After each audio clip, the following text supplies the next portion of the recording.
BRS ప్రభుత్వం ప్రాజెక్టుల పేరుతో రైతులతో పరిహారం ఆడింది.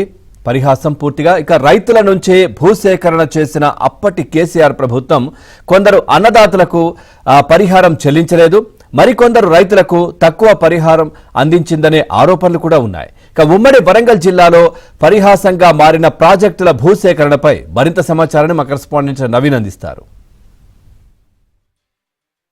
గత బీఆర్ఎస్ ప్రభుత్వంలో ప్రాజెక్టుల పేరుతో భూసేకరణ చేసినటువంటి అప్పటి ప్రభుత్వం ఆ భూసేకరణకు సంబంధించినటువంటి రైతులకు నష్టపరిహారం చెల్లించకపోవడంతో చాలా చోట్ల ఆందోళనలు వ్యక్తమయ్యాయి. పరిహారం కాస్త పరిహాసంగా మారిందని రైతులు ఆందోళన ఆవేదన వ్యక్తం చేశారు. ప్రధానంగా ఉమ్మడి వరంగల్ జిల్లా విషయానికి వస్తే ఉమ్మడి వరంగల్ జిల్లాలో అప్పటి ప్రభుత్వం కాళేశ్వరం ప్రాజెక్టును ప్రతిష్టాత్మకంగా తీసుకుంది. ఈ ప్రాజెక్టు కింద జయశంకర్ భూపాలపల్లి జిల్లా అయితేనేమి అటు మహారాష్ట్రకు సంబంధించినటువంటి రైతుల నుంచి 1700 ఎకరాల భూమిని సేకరించింది. కానీ కేవలం 700 ఎకరాలకు మాత్రమే సంబంధించినటువంటి రైతులకు మాత్రమే నష్టపరిహారం చెల్లించింది. ఇంకా మిగిలిన రైతులు ఇటు తెలంగాణ వైపు కావచ్చు, అటు మహారాష్ట్ర వైపు కూడా కావచ్చు, రైతులకు ఈ నష్టపరిహారం చెల్లించకపోవడంతో వాళ్ళంతా కూడా ఆందోళన వ్యక్తం చేస్తున్నారు. మహారాష్ట్రకు సంబంధించినటువంటి సీరువంచకు సంబంధించినటువంటి రైతులైతే తరచూ అక్కడ ఇప్పటికీ టెంట్లు వేసుకొని అక్కడ నిరసనలు చేస్తున్నటువంటి పరిస్థితి కనిపిస్తుంది. అంటే తెలంగాణ ప్రభుత్వం అప్పటికి భూములు సేకరించినటువంటి రైతులకు పరిహారం చెల్లించకపోవడంతో రైతులు తీవ్ర ఆందోళన ఆవేదన వ్యక్తం చేస్తున్నారు. అదేవిధంగా దేవాదుల ప్రాజెక్టుకు సంబంధించి స్టేషన్ గన్పూర్ దగ్గర ఒక బ్యారేజీ నిర్మించారు. ఆ బ్యారేజీకి సంబంధించి రైతుల నుంచి 2500 ఎకరాల భూమిని సేకరించారు.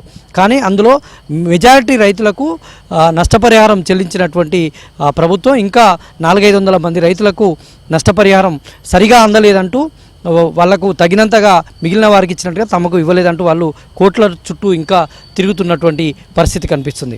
అదేవిధంగా ఖమ్మం జిల్లాలో నిర్మించినటువంటి సీతారామ ప్రాజెక్టు, భద్రాద్రి జిల్లాలో నిర్మించినటువంటి సీతారామ ప్రాజెక్టుకు సంబంధించి మహబూబాబాద్ జిల్లాలో ఒక బ్యారేజీ నిర్మాణం జరిగింది. దానికి సంబంధించినటువంటి రైతులు కూడా ఆందోళన ఆవేదన వ్యక్తం చేస్తున్నటువంటి పరిస్థితి కనిపిస్తుంది. అంటే అప్పటి ప్రభుత్వం ప్రాజెక్టుల పేరుతో దోపిడీ చేసిందనేటువంటిది తేటతెల్లమైంది. ఇప్పటికే కాళేశ్వరం ప్రాజెక్ట్ అంతా కూడా లోపాల పుట్టగా మారింది.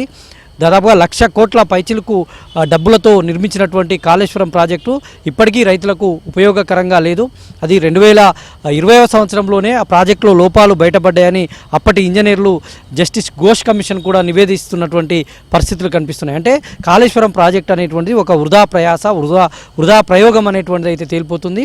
కాళేశ్వరం ప్రాజెక్టు నీరు లేకుండానే ఒకవైపు ఉత్తర తెలంగాణ అంతటా కూడా పంటలు పండుతున్నటువంటి సందర్భాన్ని మనం ఒకవైపు చూస్తున్నాం.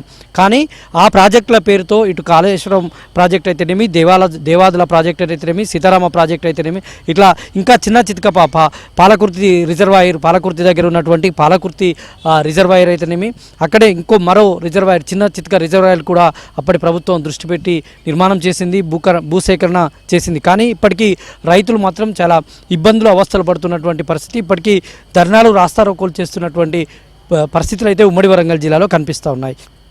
వీడియో జర్నలిస్ట్ జగదీష్తో నవీన్, ఏబిఎన్ ఆంధ్రజ్యోతి.